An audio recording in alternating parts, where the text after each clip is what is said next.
Chapter 3 The Mark. The city looked small from 2,000 feet up. Marco floated in the pre-dawn darkness, held aloft by currents of air he'd woven into a cushion beneath his feet. Up here, the wind was different, cleaner, faster, unpolluted by buildings and bodies and the chaos of ground-level life. Up here, he could feel the atmosphere in ways that were impossible closer to Earth. Up here, he could almost become it. He closed his eyes and focused on his breathing. The pattern was so ingrained now that he didn't need to think about it. Inhale for 4 counts, hold for 4, exhale for 8. But this wasn't basic wind walking. This was something else. Something his father had mentioned exactly once, during an advanced training session when Marco was 11. The true masters, Gerald had said, demonstrating a technique that made him seem to blur and shift like heat shimmer, don't just control air, they become it. Incorporeal, everywhere and nowhere. It's the highest achievement of Rabbit Clan, and only 5 people in our entire history have managed it. Marco had asked how to do it. His father had smiled. You don't, not at your age. Maybe when you're 40, if you train every day and have the talent. It requires complete dissolution of self, absolute unity with wind itself. That had been 7 years ago. Marco was 18 now, and he was close. He could feel it. He spread his arms wide and let the wind take him, not fighting it, not directing it, just being with it. His body wanted to stay solid, wanted to maintain its boundaries and definitions. That was a problem. The human instinct to remain individual, separate from the world around you. Let go, he thought. Stop being Marco. Start being air. For just a moment, maybe half a second, his right hand shimmered, became translucent. He could see the city lights through his own fingers, could feel the wind passing through him instead of around him. Then his concentration broke and he was solid again, gasping, adrenaline spiking. Fuck, he breathed. I almost had it. He'd been coming up here every morning for the past month, training alone while the windwalkers slept. Nobody knew about this except his boyfriend, who'd caught him sneaking out one night and demanded an explanation. You're trying to what? His boyfriend had asked, incredulous. Become air. It's a master-level technique, the highest form of wind manipulation. And you think you can just figure it out by yourself? At 18, Marco had touched his scar, the familiar raised tissue grounding him. My father said only 5 people in Rabbit Clan history ever managed it, that it took decades. But he also said I'd never survive on the streets, that I'd be dead within a month without clan protection. He'd smiled then, sharp and cold. I'm done accepting limits other people put on me. Now, floating above the sleeping city, Marco tried again. Dissolve the boundaries.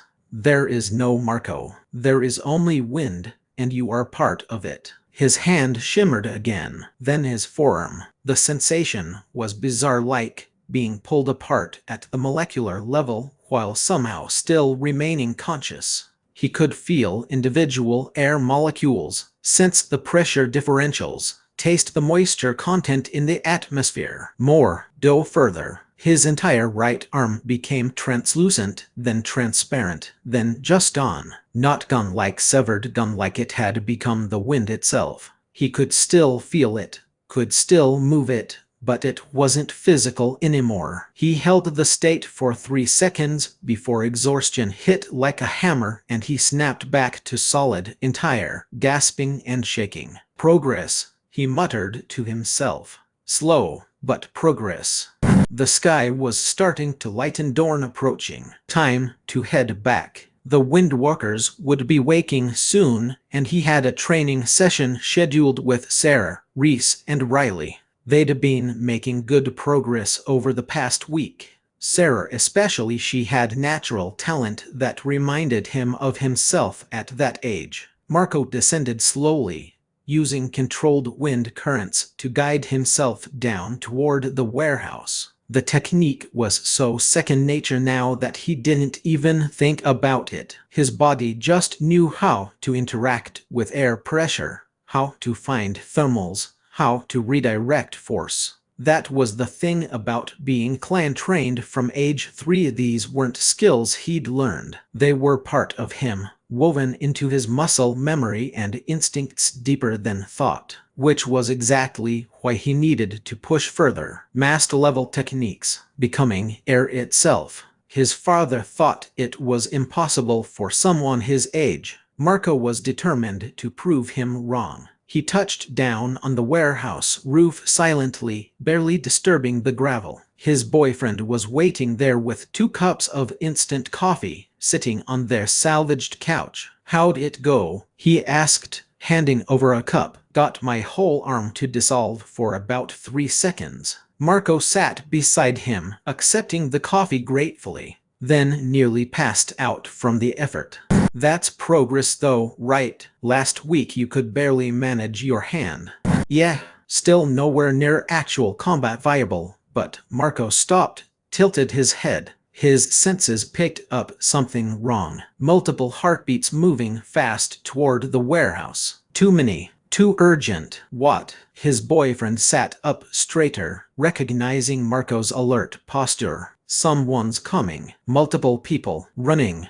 They both stood, Marco extending his senses further. 7 people, no, 8 all awakened based on their Marner signatures. Scared, desperate, trouble. They made it down to ground level just as the door burst open. A woman in her 30s stumbled in, bleeding from a gash on her forehead, supported by a teenage boy. 6 others crowded in behind them, all injured, all terrified. "Marco," the woman gasped. "Please, we need help." Security movement hit the safe house on 7th Street. "They've got at least 20 people trapped. They're executing them right now. 1 every 5 minutes until..." "Until what?" Marco's voice was cold and calm, even as fury ignited in his chest. "Until the awakened surrender for processing." The woman's voice broke.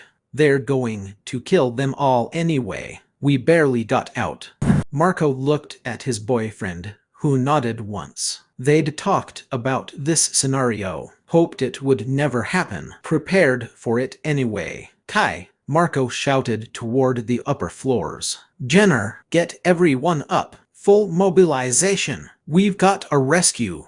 15 minutes later, 23 wind workers stood in the training area, armed and ready. Not everyone. They'd left a dozen behind to protect the warehouse and the non-combatants, but everyone who could fight. Marco stood in front of them, the tactical map of 7th Street spread out on a crate. His boyfriend had drawn it from memory, marking entrances, exits, sight lines. "Security movement has the building surrounded," Marco said, voice carrying to everyone. "At least 40 of them, maybe more. They've got hostages inside, 20 awakened, maybe some normal humans caught in the crossfire. They're executing 1 every 5 minutes." He looked around at his crew. Some were scared. Some were angry. All of them were looking to him for leadership. "We're going to get them out. All of them. And we're going to do it with minimum casualties." He paused. "Theirs and ours. I want to be clear, we use non-lethal force whenever possible. Disarm, disable, drive them back. I know they'd kill us without hesitation. I know they've murdered our people, but we're better than them. We have to be better than them." Kai raised his hand. "And if non-lethal doesn't work, if they're about to kill someone..." Marco's expression hardened. "Then we do what we have to do. I will not let our people die because I wanted to prove a point. You're authorized to use lethal force if there's no other option." He touched his scar. "But if you can spare them, do it. Show them we're not the monsters they think we are." "What about marking?" Jenner asked quietly. She'd been with the wind workers for 2 years and knew Marco's signature move. "Anyone who attacks you directly, Anyone who tries to kill Awakened. Marco's smile was sharp and cold. You give them a scar to remember us by. Right here, he traced his own scar, so they can explain to their friends where they got it. And what do we tell them? One of the newer members asked. You tell them the truth. Marco's voice dropped, dangerous and quiet. You tell them bigots, like their leader gave you this scar for being who you are. You tell them now they get to wear one too. You don't say names. Let them figure out the rest. He looked around the room. Questions? What about you? Riley asked. What are you going to do? Marco smiled, and there was something predatory in it. I am going to remind the Purity movement why the clans keep their techniques secret. Any other questions? Silence. Then let's move. We've got people to save. They moved through the pre-dawn city like ghosts. 23 windworkers, all using the techniques Marco had taught them, gliding across rooftops and through alleys with barely a sound. The city was waking up, normal humans heading to whatever jobs still existed in this broken world, but none of them saw the Awakened moving above their heads. Marco led from the front, his boyfriend at his side, both of them wind-walking at a pace that the less experienced members struggled to match. But they kept up. They had to. The safe house on 7th Street was an old apartment complex, 4 stories tall, surrounded by Purity movement vehicles and personnel. Marco could see them from the rooftop across the street, men and women in white armbands, the Purity symbol, carrying guns and clubs, forming a perimeter. Inside, through the windows, Marco could sense the hostages. 23 Awakened signatures, clustered in what was probably the main common room. 3 normal humans, and approximately 40 Purity movement members inside and outside the building. Bad odds, but not impossible. Jenna, take your team to the east entrance, Marco said quietly, his voice carrying only to those nearby. Wait for my signal, then breach and secure the hostages. Kai, you're on the west side, cut off their retreat. Everyone else with me. We're going in through the front. That's suicide, someone muttered. No, Marco said, touching his scar. It's a statement.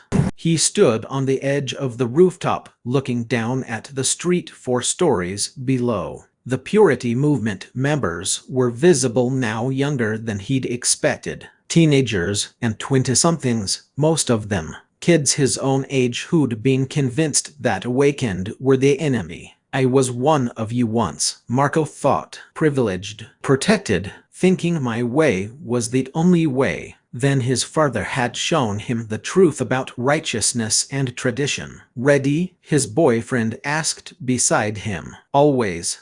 They stepped off the roof together. The fall should have killed them. 4 stories. Direct drop to pavement. Instead, they used air pressure to slow their descent, landing on the street directly in front of the Purity movement barricade with barely a sound. 15 Purity members spun toward them, weapons raising. Marco raised his hands, not in surrender but in preparation. You're holding people in that building. Let them go, and no one needs to get hurt.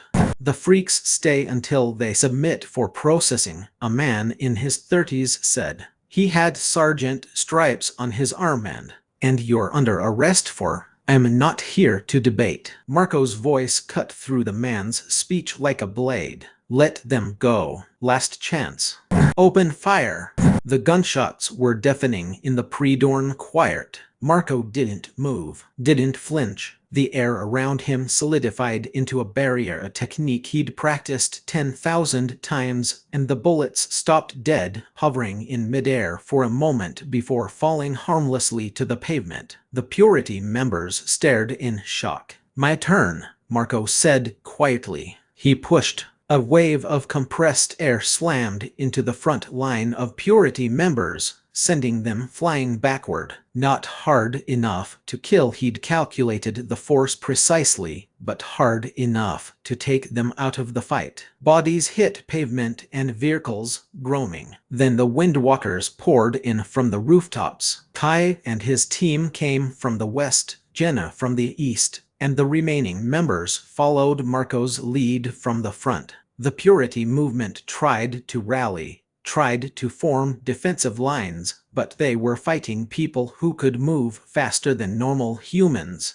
who could redirect their bullets, who'd been trained by someone who knew combat theory that was thousands of years old. It should have been a slaughter. Marco made sure it wasn't. "Disarm. Don't kill unless you have to," he shouted, his voice carrying across the chaos. He demonstrated by wind-walking directly at a cluster of 5 Purity members, moving faster than they could track, and systematically disarmed each one without drawing blood. Guns flew from hands, people stumbled backward from precisely applied air pressure, but nobody died. Yet, his boyfriend was beside him, using the techniques Marco had taught him to create barriers and redirect attacks. Not as strong as clan members, but competent, capable. "Proud of you," Marco thought, even as he disabled 2 more attackers. The fight was moving inside now. Windworkers breaching the building, engaging Purity members in the hallways and stairwells. Marco followed, trusting his crew to handle the outside perimeter. The first floor was a maze of corridors and small rooms. Marco moved through it methodically, his senses extending outward to track every person in the building. He could feel them, the scared hostages clustered together, the Purity members spreading through the building, his own crew breaching from multiple directions. A door burst open to his left. 3 Purity enforcers emerged, guns raised. Marco's hands moved before they could fire wind blades, precise and controlled, cutting through gun barrels and rendering the weapons useless. The enforcers stumbled back, shocked, and Marco swept past them, using air pressure to slam them against the wall hard enough to stun, but not kill. "Stay down," he said without looking back. He rounded a corner and found a scene that made his blood freeze. A Purity enforcer, older, maybe 40, had a teenage awakened girl on her knees, gun pressed to the back of her head. Execution style. The girl was crying, begging, "Please, I didn't do anything, please." The enforcer saw Marco and pressed the gun harder against her skull. "One more step and she dies." Marco stopped, extended his senses. The man's finger was already tightening on the trigger, heart rate elevated, breathing fast, scared but committed. He's going to kill her either way. Marco made his choice. The wind blade was so fast the enforcer didn't see it coming. One moment he was holding the gun, the next his head was separating from his shoulders, the body crumpling before the brain had time to send the signal to pull the trigger. The girl screamed as blood sprayed across her back. Marco stepped forward, caught the falling gun, and pulled the girl to her feet. "Go, find the others. Now." She ran, still screaming, and Marco moved deeper into the building. The second kill came 30 seconds later. Marco found Jenna pinned down in a hallway, 3 Purity members advancing on her position with shotguns. She'd thrown up a wind barrier, but it was weakening. Her control wasn't strong enough to hold against sustained fire. Marco didn't announce himself, just moved fast, wind-walking at speeds that made him blur. The first enforcer went down with a wind blade through the throat, clean, instant, no suffering. The second tried to turn, but Marco was already there, another blade opening the man's carotid artery in a spray of crimson. The third got a shot off, but Marco redirected it with a pressure burst and put a blade through the woman's chest, piercing her heart. 2, 3, 4. Jenna stared at him, face pale, as the 3 bodies hit the floor. "You okay?" Marco asked, checking her for injuries. "I'm yeah, thanks." Get to the hostages. I'll clear the building.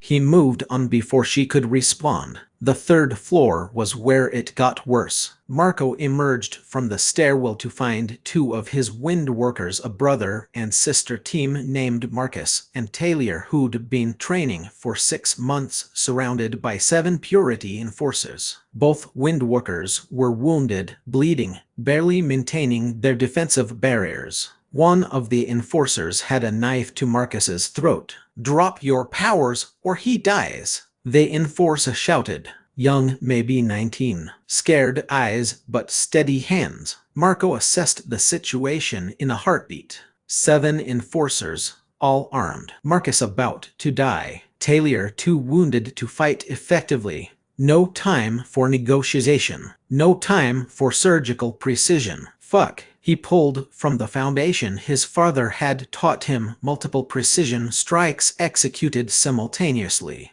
It was something Marco had been developing on his own, combining basic wind blade technique with a kind of spatial awareness and control his clan training had drilled into him. Not something he'd perfected yet, not something he'd wanted to use in anger. But Marcus was about to die. Marco spun, arms extending, and sent wind blades spinning outward. He tried to be precise, tried to disable rather than kill, aimed for limbs and weapons, but 7 targets, all moving, and him operating on pure instinct and rage. The enforcer with a knife went down with a blade through the throat. Shit, meant for his arm. 3 others fell, 1 through the chest, 2 more with severed arteries. Fuck. Too much power. The remaining 3 tried to scatter. Marco managed to catch one with a blade to the leg, disabling. Not lethal, but his control was slipping. The other 2 went down with fatal wounds before he could adjust. 7 bodies. 7 pools of spreading blood. 5, 6, 7, 8, 9, 10, 11. Marco stopped, breathing hard, staring at what he'd done. That was supposed to be 4 kills maximum. Maybe 5, not 7. But Marcus was alive. Taylor was alive. That's what mattered. No, that's not all that matters. You had the skill to do this with fewer deaths. You just got sloppy. Andre, let the technique get away from you. Can you walk? He asked them, voice tight. Marcus nodded shakily, hand pressed to a gash on his ribs. Taylor was worse, bullet wound in the shoulder, but mobile. Get out. Get medical attention. I'll finish here. They didn't argue, half-carrying each other toward the stairs. Marco stood alone in the hallway, surrounded by bodies, and felt the cold self-assessment click into place. 7 dead here. Could have been 3, maybe 4. You lost control. You let anger override precision. That's on you. Own it. Learn from it. Do better next time. He continued up to the 4th floor, where the main group of hostages was being held, his mind now ice-cold and focused. No more sloppiness. No more letting emotion dictate his strikes. The door to the common room was locked and barricaded. Through the walls, Marco could sense 8 Purity members and 23 hostages. He could also sense one of the hostages, an older man barely alive, recently shot. They'd already started the executions. Marco didn't bother with the door. He just pushed a massive burst of compressed air that ripped the door off its hinges and sent it flying into the room. Then he walked through the opening, wind currents swirling around him visible in the dust and debris. 8 faces turned toward him, shocked and afraid. Last chance, Marco said quietly. Put down your weapons and walk away. Fuck you, freak. One of them, a woman with lieutenant stripes, raised her gun toward a hostage. Marco's hand came up, and the wind blade took her across the cheek before she could fire. She screamed, dropping the gun, blood pouring down her face. Deep enough to scar forever. Deep enough to hurt. Not deep enough to kill. Anyone else want to test me? Marco asked. The other 7 hesitated, looking between each other, calculating their odds. One of them, a man in his 50s with a look of a veteran, slowly lowered his weapon. "We're outmatched. Stand down."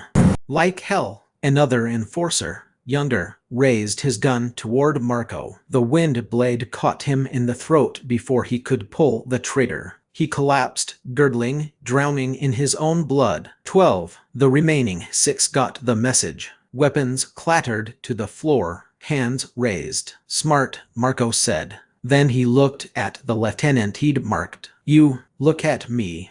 She looked up through tears and blood, one hand pressed to her ruined face. "Bigots like your leader gave me this scar," Marco said, touching his own. "Gave it to me for being who I am, for refusing to hide. Now you get to wear one too." He turned to address all of them. "And every time you look in a mirror, you'll remember this moment. Remember that we could have killed you. Remember that the monsters you've been taught to fear showed you mercy."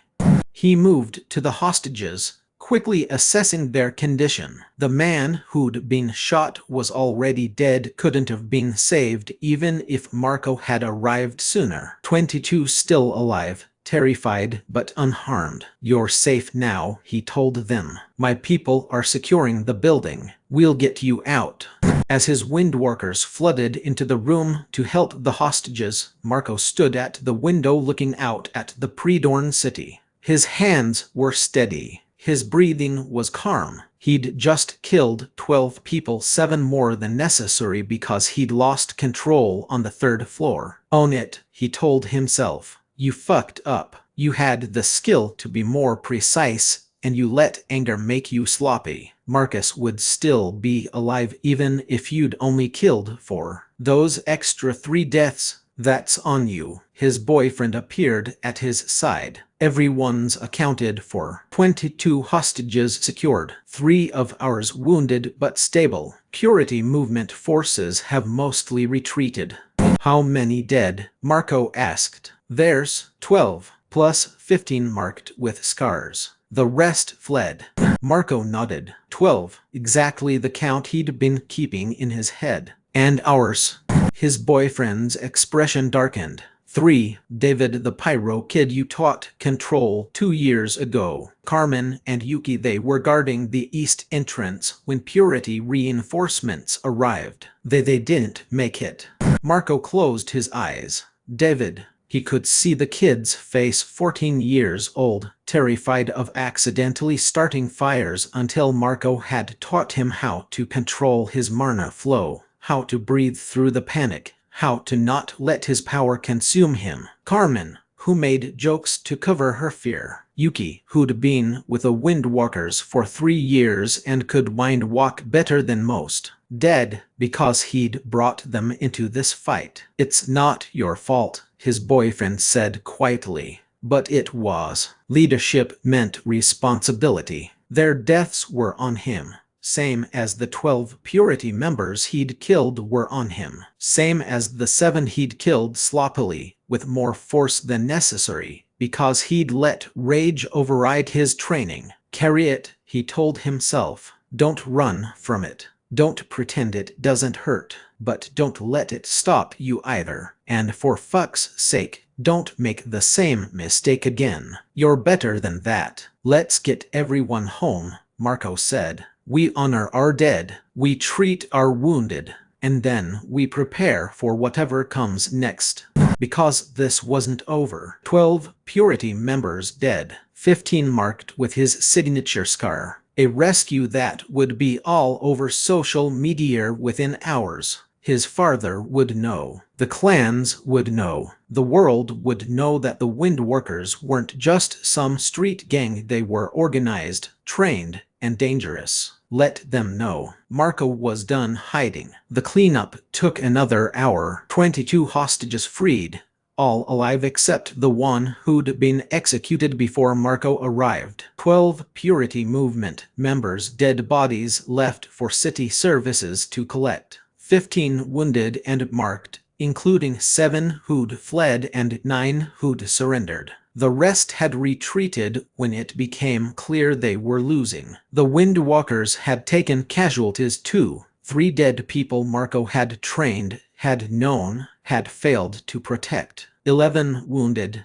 2 critically. 1 would probably lose her leg. Another had a collapsed lung. Marco stood in the street outside the safe house as dawn fully broke, looking at the bodies being carried out. His people, his responsibility. His boyfriend found him there. It's not your fault, isn't it? I'm the one who decided to fight, to resist. If we'd just stayed hidden, they'd still be executing awakened, just different ones. His boyfriend took Marco's hand. You saved 22 people today. You showed restraint when you didn't have to. You killed 12 people, 7 of them because I got sloppy. Marco looked down at his hands. They weren't shaking. Should they be shaking? He'd just killed 12 people, scarred 15 more, and he felt nothing. No guilt, no regret, just cold certainty that he'd made the right tactical decisions mostly.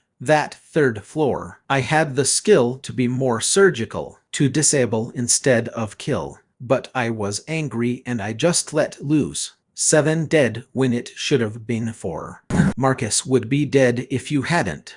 Maybe. Or maybe I could have saved him and killed fewer people. I have the control for that. I just didn't use it. Marco shook his head. I'm not saying I was wrong to fight. I'm saying I need to be better, more precise, more controlled. I have the training for it. I just need to actually fucking use it, even when I'm pissed off. His boyfriend was quiet for a moment. You're not like your father. How do you know? Because you're standing here analyzing your mistakes, figuring out how to do better next time, feeling bad about using more force than necessary. He squeezed Marco's hand. Your father kills people and feels righteous. You kill people and worry about whether you went too far. That's the difference. Marco wanted to believe that, wanted to believe there was a meaningful line between his father's calculated cruelty and his own calculated violence, even imperfect violence. Maybe there was. Maybe intent mattered. Maybe the fact that he was trying to minimize casualties, even when he failed, meant something. Or maybe he was just making excuses. The marked ones are going to go back to the purity movement, Marco said, changing the subject. They're going to tell stories. Some of them are going to remember what I said about bigots like their leader. Yeah, they're going to start asking questions. Who is this Marco? Why does he have that scar? Who gave it to him? And when they find out it's Gerald's son, Marco's smile was sharp and cold. Then they'll have to decide what they believe. Is the divine protector really divine, or is he just another hypocrite with powers he condemns in others? He looked back at the safe house, at the windworkers helping hostages to safety. We're planting seeds. Some will double down, but some will start digging. Yeah. They stood together in the morning light, watching their crew work, and Marco felt the exhaustion hit. Not physical, he could keep fighting for hours if needed, but emotional. The weight of leadership, of life and death decisions, of being responsible for people who trusted him, responsible for the 3 who'd died today because he'd asked them to fight, responsible for the 7 he'd killed unnecessarily because he'd let anger override precision. Come on, his boyfriend said gently. Let's get everyone home. You can process later. Right now, we need to make sure our wounded are taken care of and our dead are honored. Marco let himself be led away from the battlefield, back toward the warehouse, back toward the family he'd built from nothing. But part of his mind was already moving forward, planning, calculating. 15 people marked with his scar. 15 people who'd go back to the purity movement with questions. 15 potential cracks in his father's perfect facade. And somewhere in the city, Gerald would hear about this. would hear about the awakened who fought with clan-level skill, who killed 12 people but marked 15 more instead of slaughtering everyone, who spoke about bigots and fathers, and soon, Marco thought, soon you'll know it's me, and then we'll see what you do about it. The warehouse was summer when they returned. 3 bodies laid out in the training area, covered with sheets. 11 wounded receiving what medical attention they could provide: bandages, painkillers salvaged from raids, and 1 awakened healer who could accelerate healing but was already exhausted from treating the critical cases. Marco moved through it all like he was in a dream, checking on each wounded person, thanking them, apologizing for not being fast enough, strong enough, better enough to prevent their injuries. When he reached David's body still covered, but Marco knew it was him from the positioning, he stopped. 14 years old, dead because Marco had taught him control over his fire, dead because Marco had built something that attracted violence, that gave kids like David hope and purpose and a target on their backs. "Stop," Jenna finally said, grabbing his arm before he could spiral further. "Just stop. You saved 22 people today. You led us through a fight against overwhelming odds, and most of us survived. That's a win, Marco. Don't turn it into a loss by torturing yourself. 3 people died, and without your leadership, it would have been 30 or 50 or all of us." She squeezed his arm. "You did good. Accept it." Marco wanted to argue, but the exhaustion was catching up to him. He nodded and let her guide him toward the stairs. His boyfriend was waiting in their room, the small space they'd claimed on the top floor, barely big enough for a mattress and their few possessions. He'd already laid out clean clothes and filled a bowl with water for washing. "Sit," he said, not a request. Marco sat. His boyfriend cleaned the blood off his face and hands, some of it his own from minor cuts, most of it from other people. The motion was gentle, methodical, grounding. "You did the right thing," his boyfriend said quietly. "All of it. The fighting, the killing, the marking. You gave them every chance to walk away. They chose violence. You responded, and yeah, you got sloppy on that 3rd floor. You know it. You'll do better next time. That's what matters. 7 people are dead because I got angry, and Marcus and Taylor are alive because you acted fast." He cupped Marco's face, careful of the scar. "You can be better, more precise, more controlled, but don't beat yourself up for being human, for making mistakes under pressure while trying to save your family." Marco leaned into the touch. "I'm tired." "I know. Sleep. I'll handle everything else. The bodies will be honored properly. I'll organize it with Jenna and Kai. You've done enough today." He kissed Marco's forehead. "Sleep." Marco wanted to argue, wanted to stay up and handle things himself, but his body had other ideas. He lay down on the mattress and was asleep within seconds. He dreamed of flying, of becoming air itself, of dissolving every boundary and becoming something that couldn't be marked, couldn't be scarred, couldn't be touched by his father's hatred. In the dream, he succeeded, became fully incorporeal, pure wind, everywhere and nowhere at once. In the dream, he went to City Hall and stood before his father as nothing more than a voice in the air, and said, "Look what you made me become." In the dream, his father looked at him and smiled. "I made you exactly what I intended. A weapon." Marco woke with a gasp, his boyfriend's arms around him immediately. "Nightmare?" "Yeah." Marco pressed his face against his boyfriend's chest, feeling the steady heartbeat. "Real, solid, home. Want to talk about it?" "Not really." Marco pulled back, looking at the afternoon light filtering through their broken window. "How long was I out?"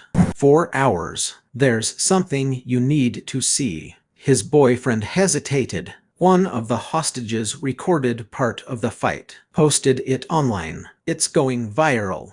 Marco sat up fully, dread settling in his stomach. Show me.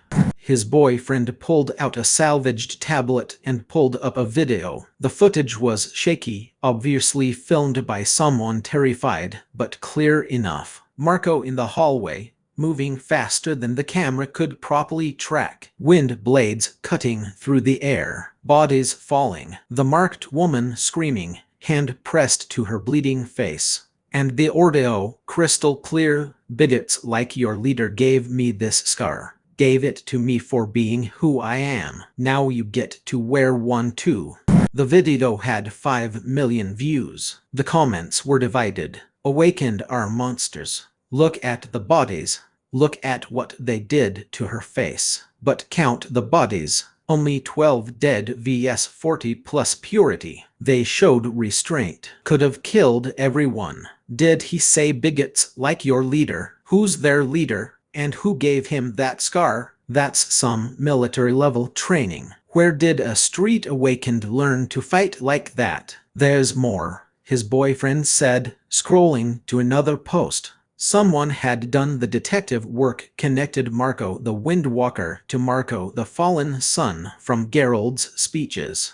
Side-by-side photos. Screenshots of old news articles. A complete timeline. Threaded Geralt's fallen son isn't dead. He's teaching other awakened, and he's marking Purity Movement members with the same scar his father gave him. Let me explain. The thread had 10 million views. Someone had even found photos of Marco from before Clan Air pictures. A few from his childhood that had been public. Compared them to the video footage. Same person, 100%. Geralt threw out his gay son at 13, gave him that scar, called him fallen and corrupted. Now that son is fighting back. It's starting, Marco said quietly. What is the questions? He looked at his boyfriend. People are going to start asking why Geralt's son would hate him so much. What really happened that night. Whether the Divine Protector's story holds up. He scrolled through more comments.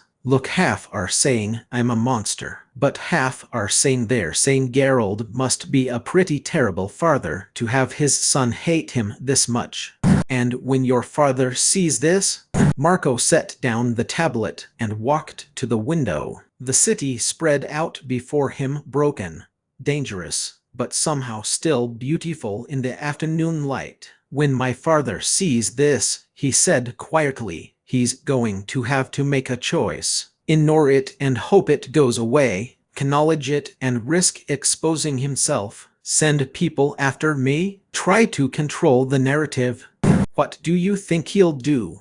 Marco thought about the man who'd marked him. The man who preached divine protection while using clan powers. The man who built an empire on hypocrisy and fear. He'll send someone, Marco said, quietly, to investigate, maybe eliminate the problem before it spreads. He can't afford to have people asking too many questions. He touched his scar. So we prepare. We train harder. We get ready for whatever comes. More fighting, probably. But we knew this was coming. Marco turned back to his boyfriend. We're not stopping, not hiding. We keep teaching, keep helping people, keep showing the world that awakened aren't monsters. And if the clans or the Purity Movement or anyone else tries to stop us, we fight back. We fight back.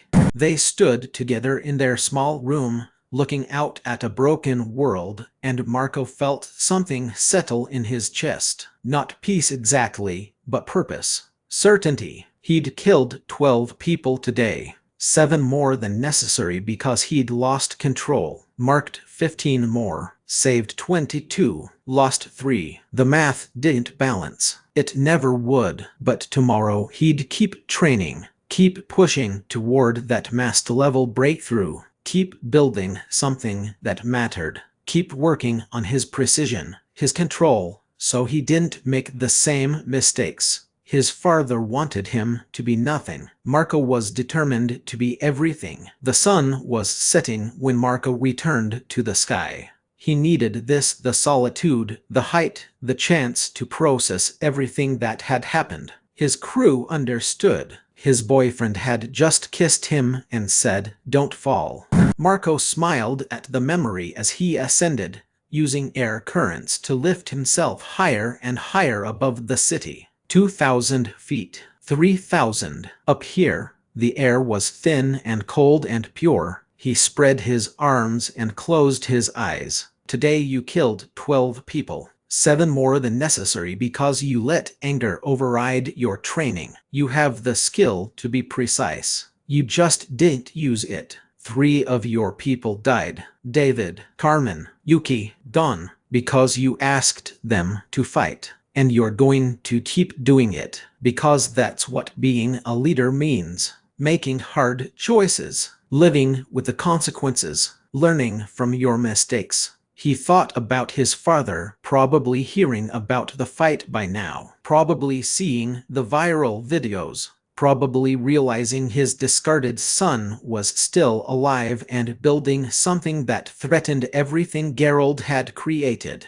Good, Marco thought. Let him know. Let him worry. Let him understand that throwing me away didn't break me, it freed me. He began the breathing pattern. Slow, controlled, deeper than normal breath. Feeling the air move through his lungs, becoming part of him, blurring the boundaries between Marco and atmosphere. Dissolve. Become. Let go. His hand shimmered first, then his arm, then his shoulder. He held it longer this time, 5 seconds, 7, 10 before exhaustion forced him to solidify again. But it was progress. "I'm getting closer," he whispered to the empty sky. "I'm going to master this. I'm going to become something you can't fight, can't mark, can't control. And I'm going to be better, more controlled, more precise. No more unnecessary deaths because I got sloppy." The city sprawled below him, lights beginning to twinkle on as evening deepened. Somewhere down there, his father was making plans. So were the clans. So were the supremacy cells and the purity movement and everyone else trying to shape this broken world. But up here, in the thin cold air, Marco was free. He practiced for another hour, pushing his limits, dissolving more of himself with each attempt. Never quite achieving full incorporation, but getting closer, learning, growing. When he finally descended back to the warehouse, the stars were out and his crew was gathering for the memorial service. 3 bodies to honor, 3 lives lost fighting for something that mattered. Marco touched down silently on the roof and took a moment before going inside. "I'm going to make this worth it," he promised the dead. "I'm going to build something so strong,